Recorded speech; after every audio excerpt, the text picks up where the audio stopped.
এই সম্ভাবনাময় জীবন, তাদের স্বপ্ন সব যেন আজ কোথায় বিলীন হয়ে গেছে। তাদের ঘটনা অত্যন্ত হৃদয় বিদারক, অত্যন্ত বেদনাদায়ক, অত্যন্ত মর্মস্পর্শী।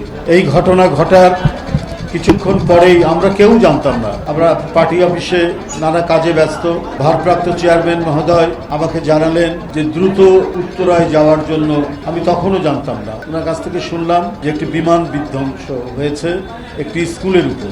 এই খবর শুনে তখন একটি এখানে অনুষ্ঠান চলছিল, সেখানে প্রধান অতিথি হিসেবে বক্তব্য রাখার কথা ছিল, তা না করে শুধু উদ্বোধনী দু চারটি কথা বলে এবং অ্যানিকে খবর দিয়ে আমরা উত্তরার একটি জায়গা থেকে মিলিত হয়ে আমরা ছুটে গেলাম উত্তরার সেই স্কুলের সামনে।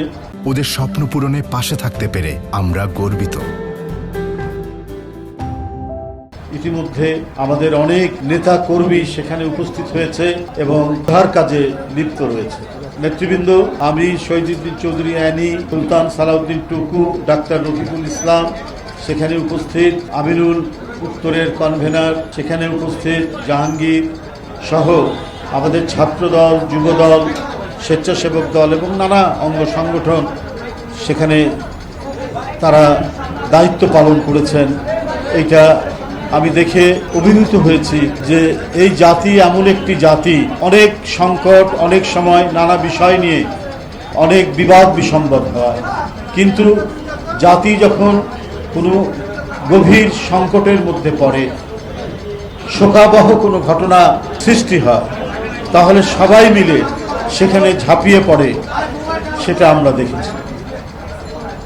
নেতৃবৃন্দ, সত্যিকার অর্থেই এই শোক সইবার জন্য যে শক্তি দরকার আমাদের, সেই শক্তিটা যেন ভেঙে পড়ছে।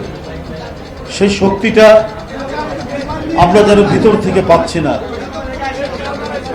এই মাসুম বাচ্চা ছাত্রদের উত্তরা মেডিকেল যে কলেজ এবং হাসপাতাল সেখানে ছুটে যায়, সেখানে অভিভাবকদের তাদের যে উৎকণ্ঠা এবং আহাজারি, এটা ভাষায় বর্ণনা করার মতো নয়। আমরা তারপরে সেখান থেকে ছুটে যাই সবাই burn unit, Dhaka medical college. সেখানে আরেক শোকাবহ ঘটনা, আরেক করুণ দৃশ্য আমাদের অবলম্বন করতে হবে। এটা আমরা কিছু বলার ভাষা যেন হারিয়ে ফেলি, আমরা কিছু বলতেও পারছি না। মানে আমাদের যতটুকু শব্দের সঞ্চয় রয়েছে সেটাও যেন বেরিয়ে আসতে পারছে না।